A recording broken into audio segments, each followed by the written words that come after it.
എടോ അജീഷ് തൈത്തറ അവനൊരു പാവ പെൺകൊന്ന് ഭാര്യയുടെ അടിമക്കണ്ണൻ. എന്തിനാ വെറുതെ? അടിമക്കണ്ണൻ അഹങ്കാരം കാണിക്കാൻ പാടില്ലല്ലോ, അത് നമ്മളോട്.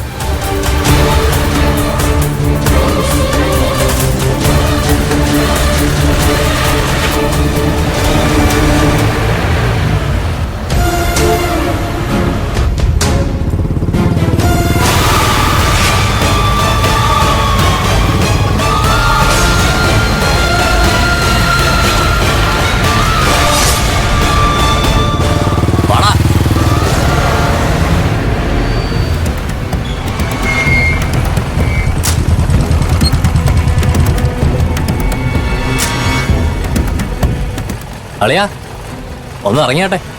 എന്നെയാണോ അളിയെന്ന് വിളിച്ചത്? അതെ അളിയാ. അതിന് നീ ആരാണെന്ന് എനിക്കറിയില്ലല്ലോ. ഞങ്ങൾക്കറിയാലോ. അളിയൻ ഇങ്ങോട്ടൊന്ന് ഇറങ്ങിയാട്ടെ.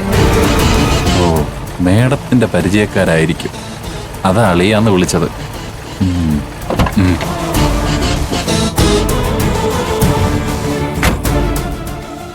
ഇനി കാര്യം പറ അളിയന്മാരെ. അത് പറയാം, ഇപ്പൊ തന്നെ പറയാം.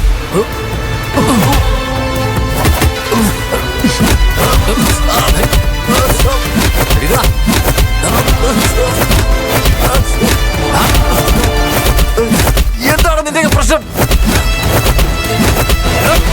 ജീപ്പിൽ പോകുന്നവരെ തടഞ്ഞിരുത്ത് തല്ലുന്നു. നീക്കടാ.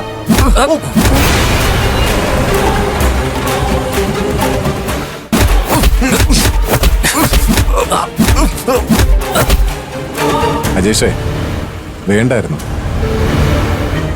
അടിക്കടി, ഇടിക്കിടി, വെട്ടിന് വെട്ട്, അതും 51 വെട്ട്. ശരി, എന്തേലും ചെയ്യും. വണ്ടിയിട.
ആരാണവന്മാര്?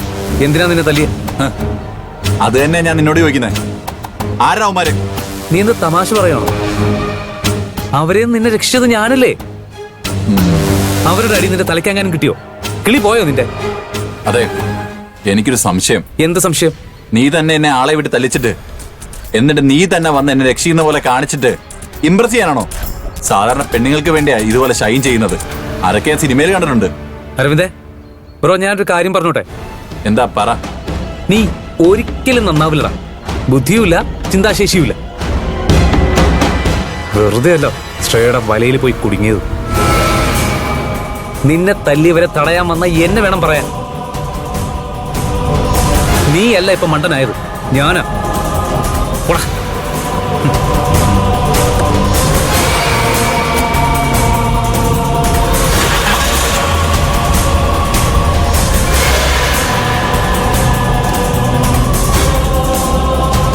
അവനങ്ങനെ പലതും പറയും.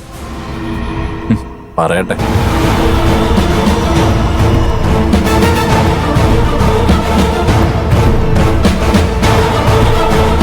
Hello CPO. Hello CPO. Hello, ഇയാളിതെവിടെ പോയി? Hello CPO. ഹലോ.